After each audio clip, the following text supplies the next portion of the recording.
Sir, ಹಾಸ್ಪಿಟಲ್ನ matter ಬಂದಾಗ compare to other ವಿಚಾರಗಳು, ನೀವು ಅದಕ್ಕೆ ಹೆಚ್ಚಿನ ಮಹತ್ವ ಕೊಡ್ತೀರಿ. ಹಾಸ್ಪಿಟಲ್ನ ವಿಚಾರ, ಆರೋಗ್ಯದ ವಿಚಾರದ ಕುರಿತಾಗಿ ಅನ್ನುವಂಥದ್ದನ್ನು ನಿಮ್ಮ ಕ್ಷೇತ್ರದಲ್ಲಿ ಒಂದಷ್ಟು ಜನ ಮಾತಾಡ್ತಾ ಇರೋದನ್ನ ಕೇಳಿಸ್ಕೊಂಡೆ.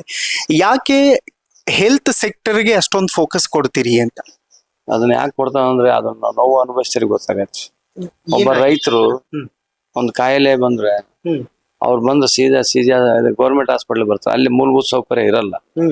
ಅಲ್ಲಿ MRI ಸ್ಕ್ಯಾನ್ ಬೇಕು, CT ಸ್ಕ್ಯಾನ್ ಬೇಕು, ವೆಂಟಿಲೇಟರ್ಗಳು ಬೇಕು, ಎಮರ್ಜೆನ್ಸಿ ವಾರ್ಡ್ ಅಲ್ಲಿ ಬೇಕಾಗಿರ್ತಕ್ಕ ಮೂಲಭೂತ ಸೌಕರ್ಯ ಬೇಕು, ಮೆಡಿಸಿನ್ ಬೇಕು. ಅವು ಎಲ್ಲ ಈಗೆಲ್ಲ ಖಾಸಗಿ ಹಾಸ್ಪಿಟಲ್ ಅಲ್ಲಿ ಬಹಳ ದುಬಾರಿ. ಒಬ್ಬ ರೈತ ಒಂದು ತಾಯಿ ಬಂತಂದು ಕೂಲಿ ಮಾಡಂತ ತಾಯಿ ಅವ್ರ ಮಗನ ಅವ್ರ ಗಂಡನಿಗೆ ಏನಾದ್ರು ಏನಾದ್ರು ಸ್ಟ್ರೋಕ್ ಆದಾಗ ಮೊದಲು ಬರೆಯೋದೇ ಅವರು CT ಸ್ಕ್ಯಾನ್ ಇಲ್ಲ MRI ಸ್ಕ್ಯಾನ್. ಅದಕ್ಕೆ ಮಿನಿಮಮ್ 8 ರಿಂದ 8 ಸಾವಿರ ರೂಪಾಯಿ ದುಡ್ಡು ಬೇಕು ಖಾಸಗಿಗೆ ಹೋದ್ರೆ. ಅದನ್ನ ನಮಗೆ ಹಾಸ್ಪಿಟಲ್ ಗೌರ್ಮೆಂಟ್ ಹಾಸ್ಪಿಟಲ್ ಇದ್ರೆ ಅವೆಲ್ಲವೂ ಸಹ ಅನುಕೂಲ. BPL ಕಾರ್ಡ್ ಈ ನಮ್ದು ಇಲ್ಲಿ MRI ಸ್ಕ್ಯಾನ್ ದಾವಣಗೆರೆಯಲ್ಲಿ ಇಲ್ಲ. ಅದನ್ನ ನಾನು ಸದನದಲ್ಲೇ ಚಿತ್ರದುರ್ಗ ಕೊಟ್ರೆ ಅದನ್ನ ಸರ್ಕಾರಗಳು ಎಲ್ಲಿ ಯಾವುದನ್ನ ಹಾಕ್ಬೇಕು, ಯಾವುದನ್ನ ಮಿಷನರಿ ಎಲ್ಲಿ ಹಾಕ್ಬೇಕು ಅನ್ನೋದು ಬಹಳ ಆಲೋಚನೆ. ಎಲ್ಲಿ ನಮ್ಗೆ ಇಲ್ಲಿ ನ್ಯೂರೋ ಮೆಡಿಸಿನ್ ಐತಿ, ನ್ಯೂರೋ ಸರ್ಜರಿ ಅದ್ರ ಹಾಸ್ಪಿಟಲ್ ಡಾಕ್ಟರ್ಸ್ ಅದಾರ. ಇಂಥ ಹತ್ರ MRI ಸ್ಕ್ಯಾನು, ಇಂಥ ಹತ್ರ ನಮ್ಗೆ CT ಸ್ಕ್ಯಾನು, ಇಂಥ ಹತ್ರ ವೆಂಟಿಲೇಟರ್, ವಿಶೇಷವಾಗಿ ವೆಂಟಿಲೇಟರ್ ಅವಶ್ಯಕತೆ ಐತಿ. ನಮ್ ಗೌರ್ಮೆಂಟ್ ಹಾಸ್ಪಿಟಲ್ ಈ ರಾಜ್ಯ ತುಂಬಾ ನಾನು ಸರ್ಕಾರ ಸಿದ್ದರಾಮಯ್ಯ ಸಾಹೇಬ್ರಲ್ಲಿ ನಿಮ್ಮ ಮುಖಾಂತರ, ನಿಮ್ಮ ಮಾಧ್ಯಮ ಮುಖಾಂತರ ವಿನಂತಿ ಮಾಡ್ತಾನೆ. ಅದಕ್ಕೆ ನಮ್ಮ ದಿನೇಶ್ ಗುಂಡೂರಾವ್ ಸಹ ಅದಕ್ಕೆ ನಮಗೆ ಸಾಥ್ ಕೊಟ್ಟಾರ. ವೆಂಟಿಲೇಟರ್ಗಳನ್ನ ಸಂಖ್ಯೆಗಳನ್ನ ಜಾಸ್ತಿಗೊಳಿಸ್ತಾರಂತ. ವೆಂಟಿಲೇಟರ್ ಇವತ್ತು ಒಂದು ದಿನಕ್ಕ 15 ರಿಂದ 20 ಸಾವಿರ ರೂಪಾಯಿ ಒಂದು ದಿನಕ್ಕೆ ಖಾಸಗಿ ಹಾಸ್ಪಿಟ್ಲ್. ಬರೀ 5 ದಿನ ಇದ್ರೆ ನಾವು ಪೇಷಂಟ್ 1 ಲಕ್ಷ ರೂಪಾಯಿ ಆಗತ್ತೆ. ಅದೇ ಇಲ್ಲಿ ನಮ್ಮ CG ಹಾಸ್ಪಿಟ್ಲ್ ಇರೋದ ಒಂದು 5 ದಿನ 6 ಅದಾವ. ದಿನನಿತ್ಯ ಬರೋದು ಎಲ್ಲರೂ ಆಕ್ಸಿಡೆಂಟ್ ಆದ್ರೂ ವೆಂಟಿಲೇಟರ್ ಹೋಗ್ಬೇಕು, ಸ್ಟ್ರೋಕ್ ಆದ್ರೂ ವೆಂಟಿಲೇಟರ್ ಬರ್ಬೇಕು, ಏನ್ BP ಜಾಸ್ತಿ ಆದ್ರೂ ವೆಂಟಿಲೇಟರ್ ಹಾಕ್ತಾರ, ಶುಗರ್ ಜಾಸ್ತಿ ಆದ್ರೂ ವೆಂಟಿಲೇಟರ್ ಹಾಕ್ತಾರ. ಅದು ನಮಗೆ ಹೆಚ್ಚಿನ ಹೊರೆ ಬೀಳ್ತೈತಿ ನಮ್ಮ ರೈತರಿಗೆ. ಅದಕ್ಕೆ ನಂದು ಗುರಿ ಏನಂದ್ರೆ CG ಹಾಸ್ಪಿಟಲ್ ಮಿನಿಮಮ್ ಒಂದು 25 ವೆಂಟಿಲೇಟರ್ ಗೌರ್ಮೆಂಟ್ ಹಾಸ್ಪಿಟಲ್ ಅದ ಎಲ್ಲಿ ಜಿಲ್ಲಾ ಕೇಂದ್ರ ಹಾಸ್ಪಿಟಲ್. ಅದಕ್ಕೆ ಬರೀ ಆ ವೆಂಟಿಲೇಟರ್ ಜೊತೆಗೆ ಮೂಲಭೂತ ಸೌಕರ್ಯ, ಅದಕ್ಕೆ ನರ್ಸ್ಗಳು, ಡಾಕ್ಟರ್, ಸಿಬ್ಬಂದಿನ ಸಹ ಕೊಡ್ಬೇಕು. ಅವಾಗ ಅದನ್ನೊಂದು ವ್ಯವಸ್ಥಿತವಾಗಿರ್ತಕ್ಕಂಥ ಒಂದು ಯೂನಿಟ್ ಮಾಡ್ಲಿಕ್ಕೆ ಆಗತ್ತೆ. ಬರೇ ವೆಂಟಿಲೇಟರ್ ತಂದು ಇಡೋದು, ಅದಕ್ಕೆ ಸಿಬ್ಬಂದಿ ಇರಲ್ಲ. 10 ವೆಂಟಿಲೇಟರ್ ತಗೋದು ಒಬ್ಬ ಸಿಸ್ಟರ್ ಕೊಡ್ತಾರೆ. ಯಾವ ಪೇಷಂಟ್ ನೋಡ್ಕೊಂತಾರ? ಒಂದು ಪೇಷಂಟ್ ಒಂದು ಸಿಸ್ಟರ್ ಒಬ್ರಿಗೆ ಅವ್ರ ಕೆಲಸ ಮಾಡೋ ಶಕ್ತಿ ಎಷ್ಟಿರ್ತೈತಿ? 1-2 ಪೇಷಂಟ್ ನೋಡ್ಬೇಕು.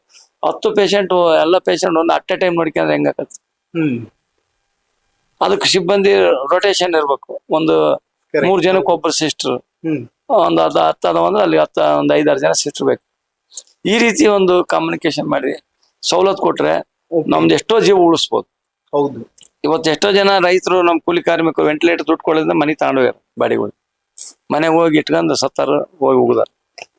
ಈ ಸ್ಥಿತಿ ನಾವು ನೋಡಿ ಅದಕ್ಕೆ ಹೆಚ್ಚು ಹೊತ್ತು ಕೊಡ್ತದೆ. ನಾನು ಅಲ್ಲಿ ನನಗೆ ಬಹಳ ನೋವು ಆಕತಿ. ಅದರಿಂದ ವೆಂಟಿಲೇಟರ್ ಮಾತ್ರ ಬಹಳ ಹೊರೆ ಆಗ್ತಾ ಇತ್ತು. ಒಂದ್ ದಿನಕ್ಕೆ ಮೆಡಿಸಿನ್ ಏನಲ್ಲ, ಮೆಡಿಸಿನ್ ಹೊರಗಡೆ ಕೊಡೋದು ಬರೀಬೇಕು ಖಾಸಗಿಯರು. ವೆಂಟಿಲೇಟರ್ ಚಾರ್ಜ್ ಕಟ್ಟ ಅಂತಾರ. ನೀನು ಒಳ ತಗೊಂಡ್ ಹೋಗ್ತಿದ್ದಂಗ ಫಸ್ಟ್ ದುಡ್ಡು ಕಟ್ಕೊಂಬಂದ್ಮೇಲೆ ಅವ್ರದ್ದು ಟ್ರೀಟ್ಮೆಂಟ್ ಸ್ಟಾರ್ಟ್ ಆಗೋದು. ಫಸ್ಟ್ ಒಂದು ಪ್ರಥಮ ಚಿಕಿತ್ಸೆ ನೋಡ್ತಾರ, ಬರೀತಾರ. ಇದು MRI ಮಾಡ್ಬೇಕಂತ ತಕ್ಷಣ ಕಟ್ಕೊಂಬಂತ ಚೀಟಿ ಕೊಡ್ತಾರ. ಅಯ್ಯವು ತಾನು ಕಿವಿಯಾಗಿರೋ ಬೆಂಡಲ್ಲಿ ಮೂಗ್ಬಟ್ಟು ಒತ್ತಿಟ್ಟು ಬಂದು MRI ಸ್ಕ್ಯಾನ್ ಮಾಡಿಸ್ಕೊಂಡ್ರೆ ಸಂದರ್ಶನ ಅದಾವು. ನಾವೇ ಎಷ್ಟೋ ಸರಿ ನಾವು ದುಡ್ಡು ಕೊಟ್ಟು ಮಾಡಿಸಿರೋದು. ಈ ರೀತಿ ಆಗಿರ್ತಕ್ಕಂಥ ಕಷ್ಟಗಳು ನೋಡ್ರಿಂದ ನಮಗೆ ಹೆಚ್ಚು ಆರೋಗ್ಯದ ಕಡೆ ಗಮನ ಕೊಡ್ಬೇಕು. ನಮ್ಮ ರೈತರು ದುಡಿತಾರ, ಆದ್ರೆ ಆರೋಗ್ಯ ಕಡೆ ಗಮನ ಇರಲ್ಲ. ಅವ್ರಿಗೇನೋ ಒಂದು ದುರ್ಘಟನೆ ಆದಾಗ ಅವ್ರ ಶಾಲೆ ಹಾಸ್ಪಿಟ್ಲ್ ಬಂದ್ರೆ ಇಲ್ಲಿ ನೋಡ್ರೆ ಸವಲತ್ತುಗಳು ಇರಲ್ಲ. ಇದಕ್ಕೆ ಹೆಚ್ಚು ಒತ್ತು ಕೊಡ್ಬೇಕಂತ ನಾನು ಸರ್ಕಾರ ಗಮನ ಸೆಳೆದೇನೆ. ಅದನ್ನ ಈಗಾಗಲೇ ಒಂದು ಹಂತಕ್ಕೆ ಬಂದಿದೆ. ನಮ್ಮ ದಿನೇಶ್ ಗುಂಡೂರಾವ್ ಸಾಹೇಬ್ರನ್ನ ಅಹವಾಲುಗಳನ್ನ ಕೇಳಿದ್ಮೇಲೆ ಅವ್ರು ಅದಕ್ಕೆಲ್ಲ ಅಂತ ಕೊಟ್ಟರೆ MRI ಸ್ಕ್ಯಾನ್ ಸದ್ಯದಲ್ಲಿ ಹಾಕ್ತಾರ. ವೆಂಟಿಲೇಟರ್ ಸಹ ಈಗಾಗಲೇ ನಾವು ಹೊಸ ಬಿಲ್ಡಿಂಗ್ ಆದ ತಕ್ಷಣನೇ ಅಲ್ಲಿ ಶಿಫ್ಟ್ ಮಾಡಿಸ್ತಕ್ಕಂಥ ವ್ಯವಸ್ಥೆ ಮಾಡ್ತಾ ಇದ್ದೀವಿ. ಈ ರೀತಿ ಆಗಿರ್ತಕ್ಕಂಥದ್ದು ಇಲ್ಲಿ ನಮಗೆ ಮೆಡಿಸಿನ್ ಡಾಕ್ಟ್ರು ಯಾವ್ದೋ ಗುಳಿಗೆ, ಕೆಮ್ಮು, ನೆಗಡಿಗೆ ಡಾಕ್ಟರ್ ಇರೋದು ಮುಖ್ಯ ಅಲ್ಲ ನಮಗೆ. ಆ CG ಗೌರ್ಮೆಂಟ್ ಹಾಸ್ಪಿಟಲ್ ಅಲ್ಲಿ MRI ಸ್ಕ್ಯಾನು, CT ಸ್ಕ್ಯಾನು ಮತ್ತೆ ನಮಗೆ ವೆಂಟಿಲೇಟರ್, ಇವು 3 ಇದ್ದು ಬಿಟ್ರೆ ಎಷ್ಟೋ ನಮ್ಮ ರೈತರ ಜೀವ ಉಳಿಸ್ಬೋದು.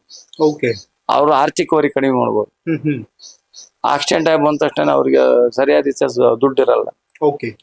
ಹಿಂಗಾಗಿ ಆ ದೃಷ್ಟಿಯಿಂದ ನಾನು ಹೆಚ್ಚು ಹೊತ್ತು ನಮ್ಮ ರೈತರ ಆರೋಗ್ಯದ ಕಡೆ ಗಮನ ಕೊಡ್ತೇನೆ. ಮತ್ತೆ ಬೇರೆ ಬೇರೆ ಅವ್ರಿಗೇನ ಕಾಯಿಲೆ ಇದ್ದು ಗಂಭೀರದ ಕಾಯಿಲೆ ಇದ್ರೆ ಅದಕ್ಕೂ ಸಹ ಉಚಿತವಾಗಿ ಟ್ರೀಟ್ಮೆಂಟ್ ಮಾಡಿಸ್ತಕ್ಕಂಥ ಕೆಲಸ ಮಾಡ್ತೇನೆ. ಈ ರೀತಿ ಮಾಡೋದ್ರಿಂದ ನನ್ನನ್ನ ಸ್ವಲ್ಪ ಜನರು ಯಾವ್ದಕ್ಕೆ ರಾತ್ರಿ 1 ಗಂಟೆ ಮಾಡ್ತಾರೆ ಫೋನ್ ಮಾಡಿ ಬಾರೋಣ ಅಂದ್ರೆ ನಾವು ಹೋಗಿ ಅದನ್ನ ಅಟೆಂಡ್ ಮಾಡಿ ರೆಸ್ಪಾಂಡ್ ಮಾಡ್ಬೇಕು. ಹೌದು, ನಾವು ಹಂಗ ಸುಮ್ಮನೆ ಅದನ್ನ ಬೂಟಾಟಿಕೆ ಮಾಡಲ್ಲ, ಅದನ್ನ ಹೋಗಿ ಸ್ಪಂದಿಸಿ ಬರ್ತೇವೆ. ಇನ್ನು ಮೊನ್ನೆ ನಮ್ ಬಸ್ ಬಿದ್ದಿತ್ತು, ನಾನು ಏನೋ ಅಪ್ಪಿ ಬೆಂಗಳೂರಾಗಿದ್ದೆ. ನಾವು ನಮ್ಮ ಹುಡುಗರಿಗೆಲ್ಲ ಹೇಳಿ ಅಲ್ಲೆಲ್ಲ ಸರಿಯಾದ ಅಲ್ಲೆಲ್ಲ ಮ್ಯಾನೇಜ್ ಮಾಡಿದ್ದೆ. ಮತ್ತೆ ನಿನ್ನೆಲ್ಲ ಹೋಗಿ ನಾವು ಶಾಂತನಗೌಡ್ರು ಹೋಗಿ ಭೇಟಿ ಮಾಡಿ ಅವ್ರಿಗೆಲ್ಲ ಫಲಾನು ಏನ ಆಕ್ಸಿಡೆಂಟಲ್ ಆಗಿರ್ತಕ್ಕಂಥ ರೋಗಿಗಳಿಗೆಲ್ಲರಿಗೆ ಚಿಕಿತ್ಸೆ ಕೊಡಿಸೋದಿರ್ಬೋದು, ಆರ್ಥಿಕ ನೆರವು ಮಾಡಿಸೋದು, ಮತ್ತೆ ಆಪರೇಷನ್ ಏನ್ ಬೇಕಂತ ಡೇಟ್ ಫಿಕ್ಸ್ ಮಾಡಿ ಅವ್ರಿಗೆಲ್ಲ ಸೋಮವಾರ ಎಲ್ಲರಿಗೆ ಆಪರೇಷನ್ ಮಾಡೋಂತ ವ್ಯವಸ್ಥೆ ಮಾಡಿದ್ದೀನಿ. ನಾನು ಸೋಮವಾರ ಹೋಗಿ ಅವ್ರಿಗೆಲ್ಲ ಆಪರೇಷನ್ ಮಾಡಿಸಿ ಅವ್ರನ್ನ ಆರೋಗ್ಯವನ್ನು ಕಾಪಾಡೋ ಕಡೆಗೆ ನಾವು ಗಮನ ಹರಿಸ್ತೇವೆ. ಈ ರೀತಿ ಆಗಿರ್ತಕ್ಕಂಥದ್ದನ್ನ ನಾವು ಹೆಚ್ಚು ಹಾಸ್ಪಿಟ್ಲ್ಗಳಿಗೆ ಎಲ್ಲೋ ಒಂದೊಂದ್ ಕಡೆ ನಾವು ಊರಾಗಿಲ್ಲ ಅಂತ ಸಂದರ್ಭದಲ್ಲಿ ಸ್ವಲ್ಪ ನ್ಯೂನತೆ ಹಾಕವು. ಹೌದು, ಅದು ಬಿಟ್ರೆ ನಾವು ಲೋಕಲ್ ಆಗಿದ್ದ ಮಾತ್ರ ನಾವ್ ಯಾವ ಕಾರಣಕ್ಕೂ ಆರೋಗ್ಯಕ್ಕೆ ಹೆಚ್ಚು ಒತ್ತು ಕೊಡ್ತೇನೆ.